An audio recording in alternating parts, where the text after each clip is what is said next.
London, Paris, Berlin, Amsterdam, Los Angeles, Chicago.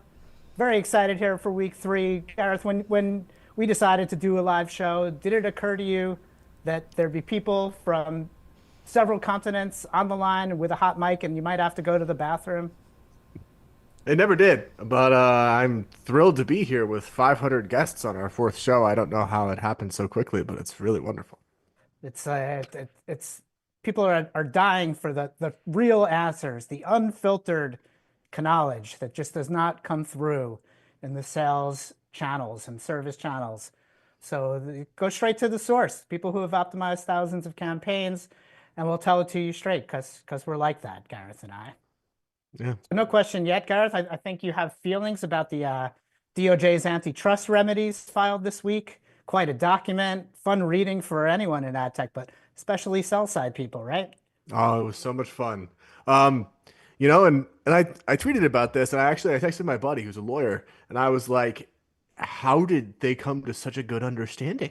Like I know a lot of people in ad tech who I am quite certain do not have an as astute understanding of what actually went on as the people who wrote those remedies obviously do. Like they're amazing and that they really got to the root of it. They got to the root of it really early. I tweeted or LinkedIn posted about it a while ago, and it was my biggest post in a while where I was like, oh, they just need to break up AdX and have it bid directly into pre-bid.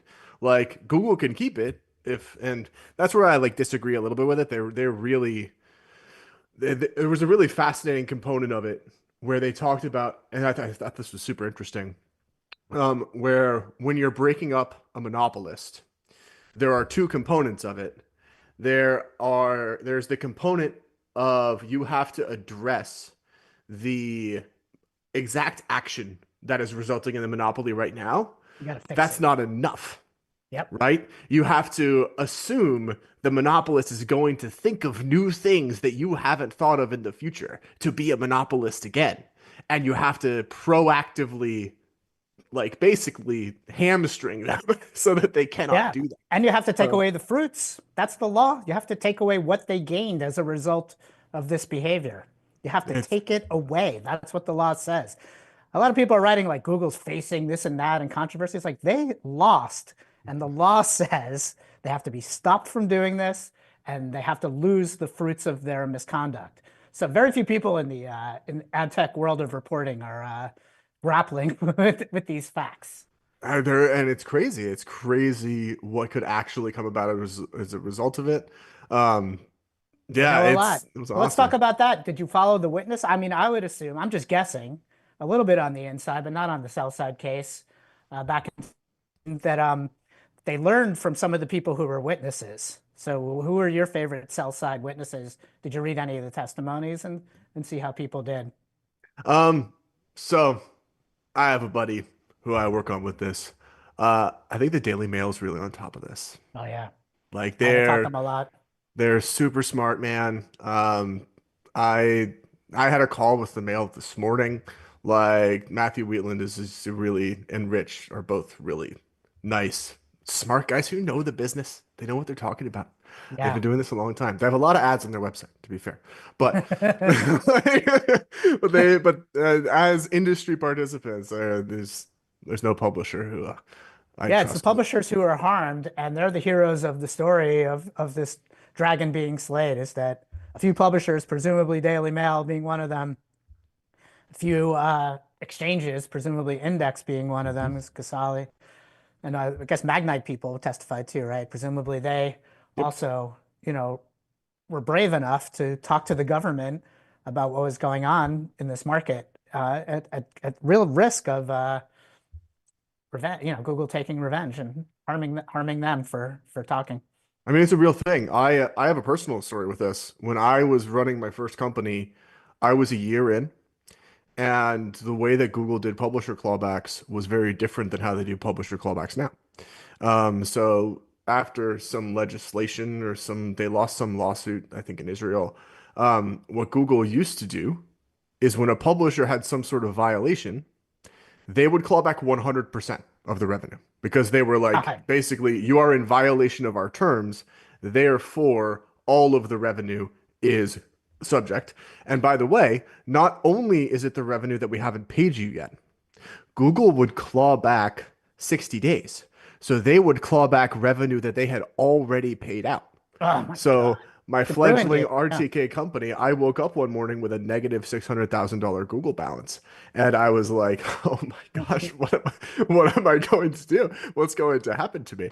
But it was scary, right? And when Google had that kind of power, like just to echo what you said, to stand up to them is a scary thing to do. Like it can have real The ramifications. heroes. Round of Yeah, they applause really for are.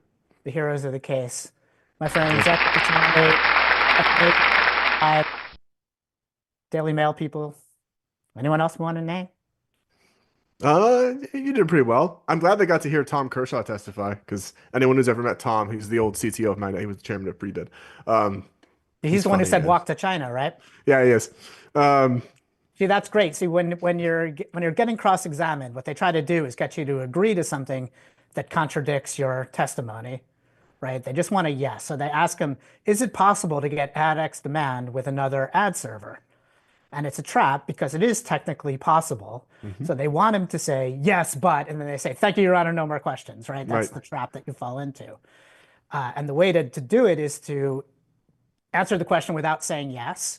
But the way to really do it is to answer the question without saying yes and saying something funny and memorable. So everyone remembers how you won and made this lawyer sit down without falling into the trap. And what Kershaw said was that, is it possible to get ad X demand with another ad server? And he said, in the same way that it's possible to walk to China. Everybody remembers that. And then all they're going to remember is it's essentially impossible. It's eventually possible. It's not something you would ever Right. do. So by saying something funny and memorable, he got that lawyer to sit down having lost in legal terms, lost the showdown, and probably wishing he didn't cross-examine Tom Kershaw at all. I personally wouldn't want to cross-examine Tom Kershaw. Ah. As someone who's reported to him at one point, I've been in meetings with Tom Kershaw. That doesn't sound fun to me. That's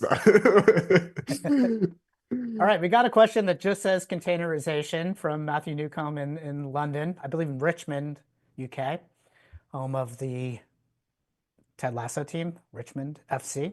And so he just says containerization, and he knows it's something I want to talk about because my company, Chalice, an index exchange, pioneered a new way to do RTB, where an RTB bidding agent is containerized. It means it's living in Index's server. So the important thing to know technically is that instead of a server-to-server connection transaction, it's all happening in one server. This is called edge computing, technology that comes from high-frequency trading to be closer to the source of the transaction, the bid request, then you get a chance to answer more of them and answer first. So the business thing that Chalice was pursuing when we did this was to achieve the ability to bid at page level, right? DSPs limit you to domain level decisioning. Of course, the page has a lot more information, and you could do some page level decisioning as a content partner. And in curation, there's a bunch of APIs to just pick a set of URLs and say, this is the group of URLs that we've curated. And obviously, people made a lot of money curation, but we thought that's not good. You should be able to bid on those URLs, pay different prices for them, and bring in all the other features of the model, the Chalice model's on, right? User IDs if they're available, but also device types and days and times and all kinds of stuff that's predictive. It's better to bid at page level. So that's the business advance that comes with containerization. And then the efficiency advance also makes it cost efficient for the buyer. So this capability is in beta in the US. It's launching in London, in England soon, the UK. And we have some early case studies and it's working super well. So Gareth, you could say something about it if you want, but you don't have to. I'm talking my own book here. But we think the containerized RTB is going to be a new standard. The IAB, there's already a committee in the IAB Tech Lab of people trying to standardize containerized RTB and enjoy the increased control. Andrew Casale had the best quote. He called it bidding on God mode. You really do. You have access to the unthrottled stream of 250 billion bid requests a day, responding in under 5 milliseconds on any feature or combination of features you want. I got thoughts. I'll chime in on this one. All right. So I spoke at a Rob Beeler event earlier this week, Mhm. talking about curation Wait, who's and Rob like, Beeler? What's his organization? oh, Rob, oh wait, what is the name of? I mean, he's an Ad Monsters guy, but he does his own thing now. It's they're Beeler Tech. Beeler Tech. Beeler Tech, I think, is the name of his organization, and they do like a bunch of different things all over the place. They're actually great. A publisher Like tech company. They're a public, publisher tech company. yeah. How He's a publishers publisher guy. monetize. No. So they don't have an actual offering. He runs events. He's an event host. Oh, okay. Yeah. And the events are great because he's very strict about like vendors not being allowed or only like a couple of vendors being allowed who, pay the king's ransom. Oh, so And it's but like the it's ANA for publishers. yeah, I mean, I've never been to an A&A event, but if that's how they work, they're like, listen, we're going to have mostly agencies and we're going to really control the number of vendors. But it means the conversations tend to be substantive because there are publishers there who want to talk to other publishers about what's going on. Right. Um, But ANA is advertisers. Even agencies can't come without an advertiser bringing them, let oh, alone. interesting. Oh, okay, I thought they was ANA is always advertisers. agencies. The four A's is Oh, agencies. The oh, buy too side many A's. education for you there. They all want to be first in the alphabetical listing. Um, But what I was talking about as part of this was curation. One of the things that it brings to bear is the modularization of features across ad tech companies. And modularization meaning I can work with an ad tech company and I don't have to use all of their stuff for something. I can plug in modules that bring other features from other companies. And DSPs started to flirt with this, but then we're like, no, actually, we don't want it to be too modular. We want to maintain a lot of control. And so SSPs are like, well, wait, we're going to allow full modularization. And the containerized bidding is a modular implementation of an optimization algorithm and a truly modular one. Uh, And it's cool. Help me Um, understand why there's like an unbundling going on. And the reason the bundles, which are platforms are bundles of modular capabilities, that was the most efficient way. Why is it now more efficient to do things in modules? I could see that it's getting cheaper to do it that way, but why is that happening? I think my explanation, I have two explanations. Okay. One is greed. Right. Eventually, when you're like the bundler and you go, okay, I can start to really charge a pretty penny on every portion of my bundle, it starts to get expensive. And we've seen that happen, right? Like that's a thing. The the King bundling company, the Trade Desk, who I do love, um, it's not cheap to use a bunch of features on What? the Adam's face. I know. Like clutching Not my cheap. pearls. Like, yeah. No, anyone who's ever gotten a trade desk invoice goes, oh, wait a minute. The core fee is 20%, but somehow I paid 50. I don't know what happened here. So I think there's a component of that. And then the second component is inflexibility. So a bunch of these systems are old, and it means that to add new features and new modules is really hard. Mhm. So, like, naturally in the tech cycle, when innovation happens, like, you see, oh, yeah, of course, we can add 300 new vendors in a year. Not a problem for us because we have new architecture. Whereas an old company where the architecture's ancient might be like, oh, yeah, we're going to have these two done, 8 months from now. And so I think Yeah. we're seeing that. If I can make it real for people, like Trade Desk has a zillion data integrations. It took them years to build them all. In theory, those could all be containerized in a server, and any DSP can say, "Oh, I want all the data integration, so I'm going to co-locate or going to put, join in this some server environment with all the data partners who are all containerized." You have 100 milliseconds to run an auction. If they're only a millisecond or so each, you could actually run through all of them on the way to bidding. So it's a very different world than when RTB was created, when 100 milliseconds was a short time. Now it's a Yeah. long time. I mean, I will tell you, there was a project that got shelved that was called Pre-Bid Exchange. And it Okay, was wait, hold a that. We got to answer the yeah, question. yeah. Questions, Let's questions. get to al dente DDS. Imagine being a dentist named Albert Dente. What a What a coincidence. Wow. He asks, is it technically feasible for a DSP not owned by an SSP to be able to action containerized bidding? Or is containerization the Trojan horse that destroys the traditional DSP and SSP relationship? Our answer to the first question is yes.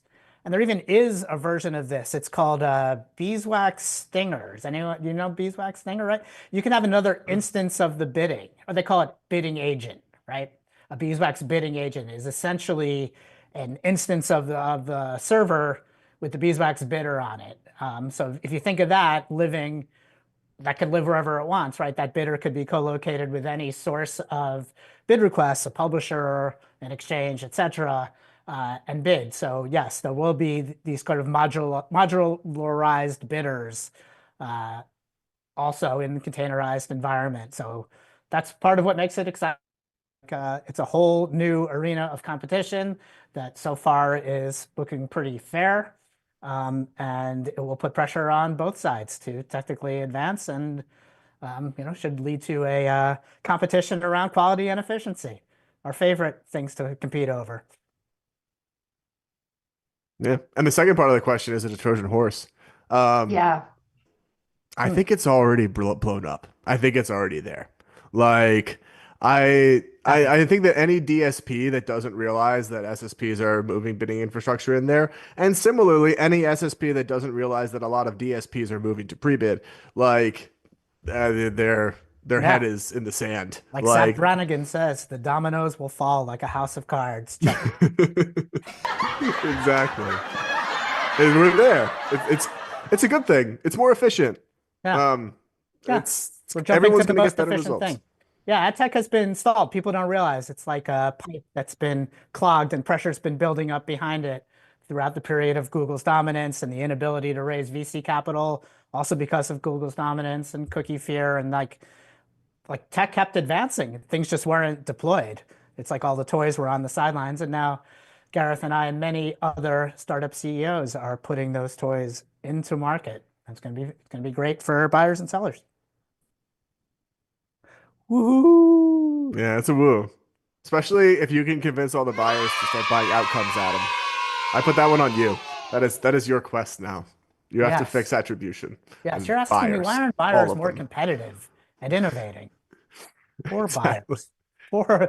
Poor, poor buyers. Hey, us sellers, all we think is they're spending money. If when I spend money, I like to, spend it intelligently. I like to get something on the other side. Oh, Why aren't they doing that? that is That's so naive. I know. Yeah, so I'm an agency guy. I've worked with big advertisers all the time, so I have a lot of sympathy. I understand the culture and the extreme irrationality and how that actually translates to what passes for rationality on the buy side.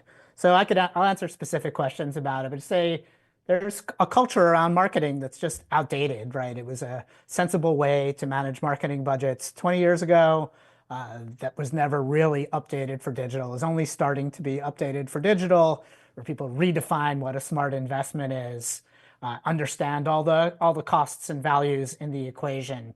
It's taken a long time. And one thing, frankly, that it takes is agency people going to the brand side. They usually take a pay cut when they do that, right? They have to move somewhere often. So it's been happening slowly, but brands are stepping up, hiring skilled agency people who are bringing a lot more knowledge of how to improve the incentives, right? If there's a lot of bad incentives, like agencies that are paid for people, obviously they're not incentivized to be more efficient. Tech companies that are rewarded on low CPMs, right? And finding garbage inventory is how they make more money. And just a lot of price pressure that makes it hard for anyone who's bringing a better solution to also charge for it, right? It costs money to develop better solutions. You need to make money on the other side, and marketers, they've experienced a buyer's market, right? Their experiences is always a buyer's market, and there's not a lot of pressure on them. There's always another vendor who will bring them a lower price. So it's that's the culture, and it's hard to break through. Um, Hard to break through. Yeah, I wrote about that today. Like LinkedIn now is so polluted with fake AI experts. I could barely look at it without flying into a rage. And takes a lot of energy to control my rage. So sometimes I feel like I can't even look at LinkedIn. Like it's going to be beyond me. But I did post a handy flow chart there for people trying to cut through the noise in AI. But another thing you could look at is how many years has this person been working in AI, and how many data scientists work at this company? Those take longer than the flow chart I gave you, but the flow chart requires asking questions of the vendor to sort them into enterprise and non-enterprise offerings. I have a question for you. Wait, Yeah, do we have any chat questions? I didn't see any. yeah. Um, okay. I think Al Dente fell asleep. He typed ZZ. Do you believe that most CMOs are like well-intentioned? Because I hear stories about CMOs all the time that CMOs are like the root, like perverse incentive from which all of our industry dysfunction flows, where they just want to spend money. And like, and Mhm. is there truth to that? Is that a No, thing? Okay. no, That's no. See, it's a tough job. I'll tell you something. I'll tell you something almost no one else will tell you. That's really fucked up. But that's what this show's about. But more than once, I've had the experience of like trying to please a female CMO who seems like very powerful, knowledgeable, and impressive. And then at some point get to the C-suite of this company, through consulting or some other route, and find that like the CMO is not respected by the guys on the C-suite. She's the only woman. They consider her a money waster and not serious, and that this is just something that they have to have. And this person I've been trying to please doesn't actually have the respect of her colleagues and the ability to change anything. hmm, Um, I that's think crazy. that's crazy, right? And I've seen Yeah. that at more than one organization, and it certainly flips on your head, like what the agency role is. Like, how do they want to please this woman? And of course, she loves to win awards or whatever, but these are serious business people, these women. They want to drive change and they want their agency to get behind it and get the job done. But I think, yeah, sexism is playing a role in the ability to get these better conversations past the CEO, the CFO, Hey, can I ask a question, unfortunately. guys? Mhm. I got a question. Please.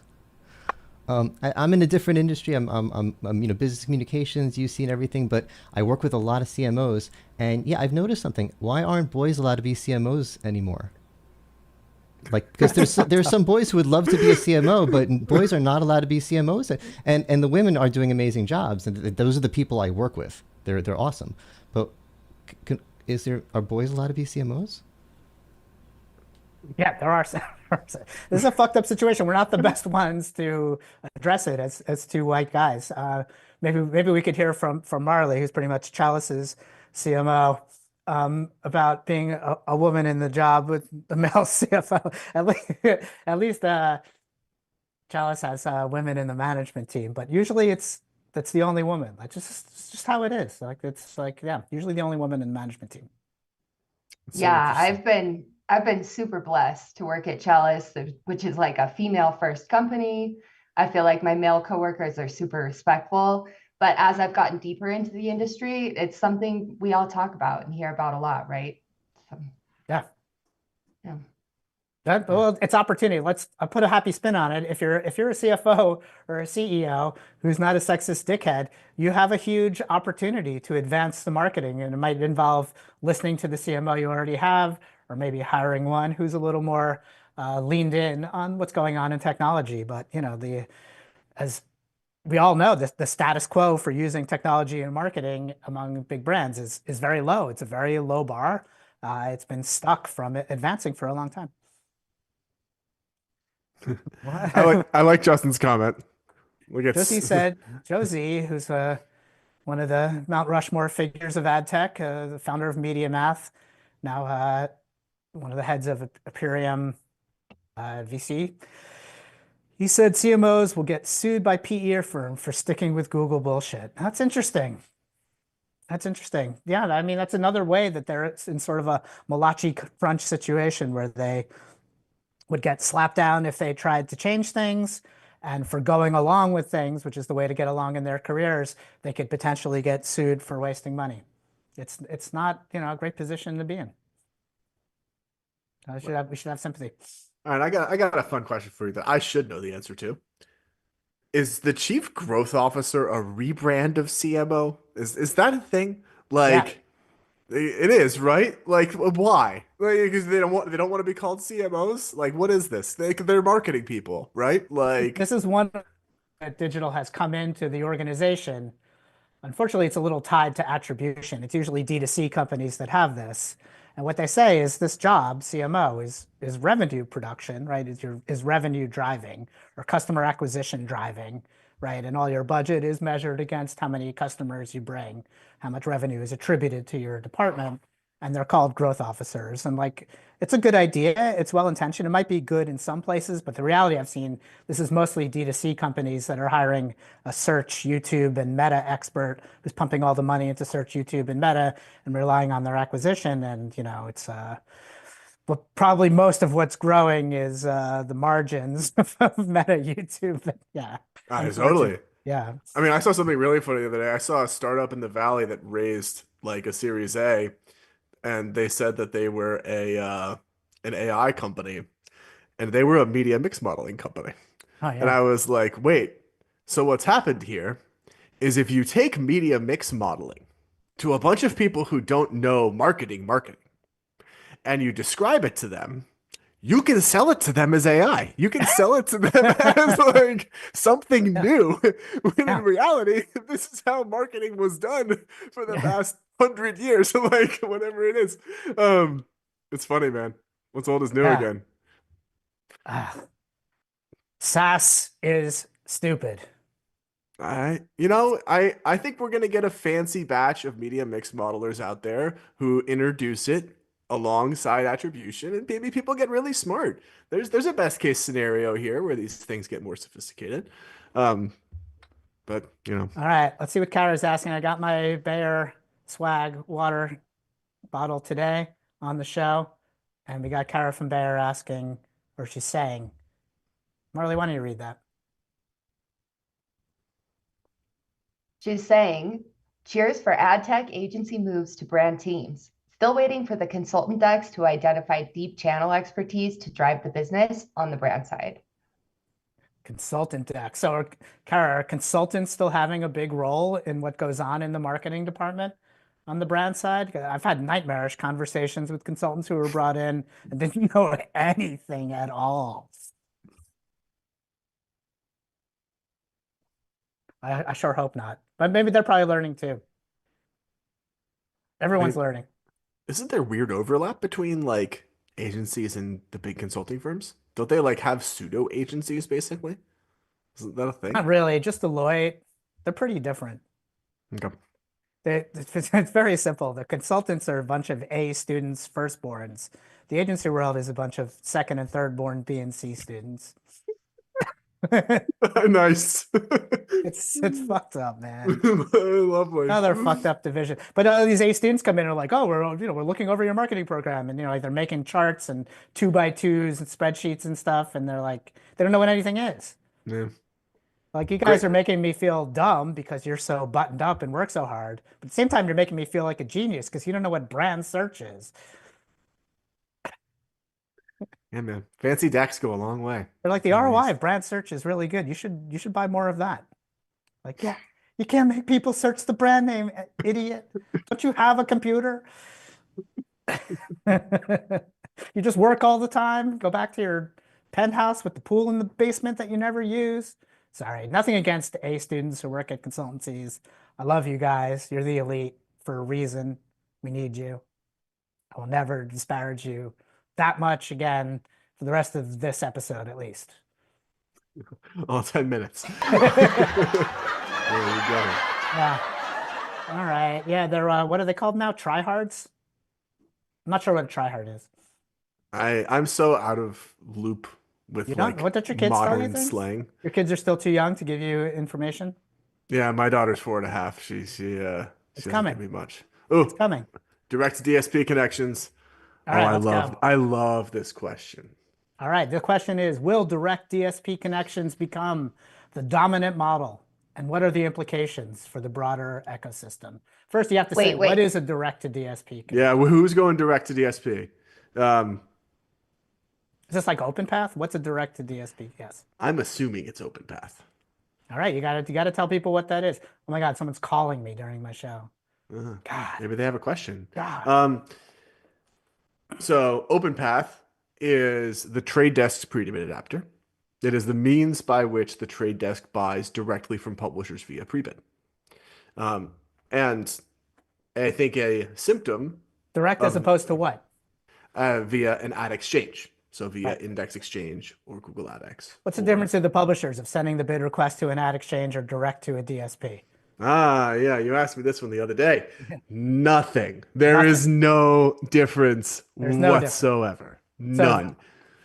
if the DSP is big enough, they'll send them bid requests directly. Doesn't cost them anything. It is truly like not that publishers do not have the appetite to add DSPs. It is the reverse. DSPs do not have like the Trade Desk is one of the only ones that's built this. A few others have, but not many. And it flummoxes me to this day that DSPs haven't realized that they should all just do this. Because they're saving margin, they're saving massive quantities of compute. But my explanation for this, which my 10th time delivering this one this week, but I love this one. It's that DSPs are user ID buying machines. And when all you care about is buying a list of user IDs, the margins and going direct to publisher and supply path optimization actually doesn't matter so much, because the ID bridging that exchanges do for you means you get to deliver against your list of user IDs better. And you get to deliver more. It's awful. And I think it's the case because it's the only explanation I can come up with for why every red set wouldn't flow through the direct paths. Like, it's the only one I can think of.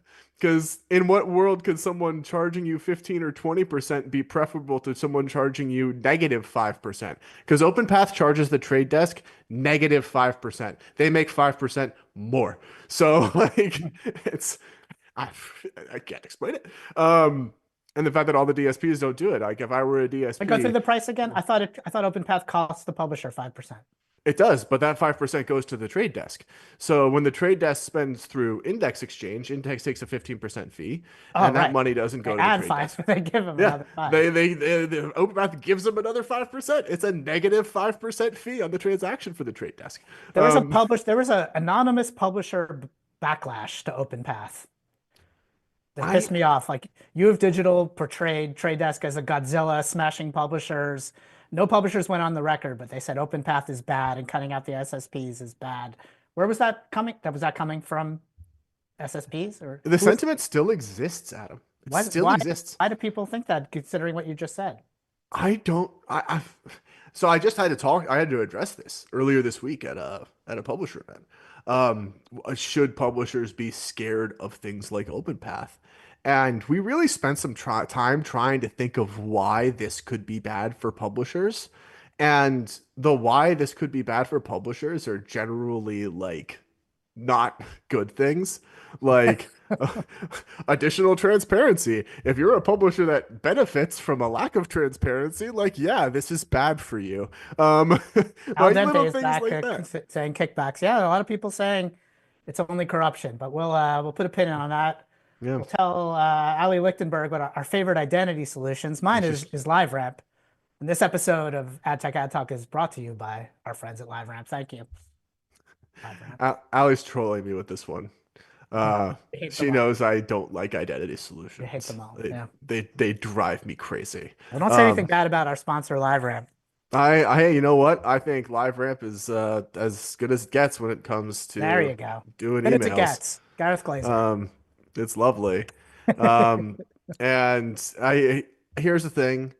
Identity is a space that has been profoundly disrupted. So I have tremendous rachmanis for all of the CEOs of identity companies. Tremendous what? Rachmanis. You gotta work on your Yiddish. Rachmanis is like no, I don't know that one. What is it? It's like sympathy. Oh, okay. Yeah. I have tremendous sympathy for them because it would be really unpleasant to have spent like the past 5 years building an identity company under the auspices that Google Chrome is gonna sunset cookies, and then like every investor deck, every boardroom meeting, every thesis you had, all of a sudden Google goes, never mind. Yeah, and and you're like, oh, our market it's just shrank by insane. 50%. Uh, Of all the well, insane shit we talked about in this episode, that is the most insane. There were billions of dollars tied up around cookie deprecation, not invested and invested, thousands of jobs involved, jobs lost, jobs gained over it. And then the end. Just kidding. This is just just something kidding, the Chrome guys. team put forward. Just kidding. Privacy sandbox. Just kidding. Oh my Not a thing. God. That should be a story. We missed another question. Yeah, Yeah, there's another one stuck in there. deals management. Oh my God. I don't know if that's a buy side or sell side question. I Yeah. mean, the deals management in the DSPs sucks.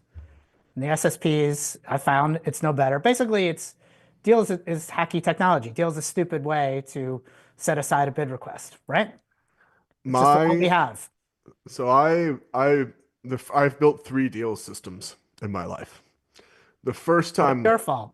it is my fault, and I shouldn't have done it. And the first time I built it, my CTO was furious with me. He was like, Gareth, we're building like half of a DSP. Why are we building this? This is dumb. Why doesn't the DSP do this? And I was like, well, because people want to build deals. I don't know what to tell you. Like, our publishers want to Hierarchies build of deals. deals. Like, I'm Let's go. sorry. We need to Giant build it. taxonomy of a deal library with Uh, 5 levels of deals. Yeah, oh, and we had to integrate their custom contextual data that they built. We had to do all this stuff. But at their core, and I explain this to people over again, deals are just targeting systems. That's all that they are. So a bid request comes in, it has 10 fields in it. The deal system goes, okay, I want these three of them. If these three are there, apply the deal. It's the same thing a DSP does. I am a DSP. These 10 Yeah. fields came in. I'm looking for these values in those fields. If they're there, I bid. Um, they're redundant. So now, do deals go away if DSPs go direct? Um, no, because they are the band-aid by which we can create segments fluidly. That is how I think about them now. Deals are a way for us to very flexibly create segments, but I do not think about a deal ID as anything more than a segment ID. Um, And it should be dynamic, right? It should be a container, a first segment ID that mhm. changes with the market, right? With the Totally. Yeah. Oh, it's an evolving segment ID. It's like a meta segment ID. Oh, that's horrible. Oh, Mhm. don't repeat that. They are. They're meta segments. Oh my God. Um, and yeah, so but I don't think they're going anywhere. I think that the deal is really necessary when you have a curation layer, when you have someone who needs to build a meta segment. Hopefully, DSPs open themselves up enough to people like Chalice that we don't need this anymore, and we can just pop in Chalice, and Chalice can just look at the fields and go, "Here's the bid." Um, that's where this all should be. This should be that simple. Um, Yeah, but it's about which buyer to send it to, right? If we're serving multiple buyers, it's the deals now that let us sort it by buyer, but it's not, yeah, it's certainly not the only way. It's the only way currently. yeah. It'll get better. Nature's healing.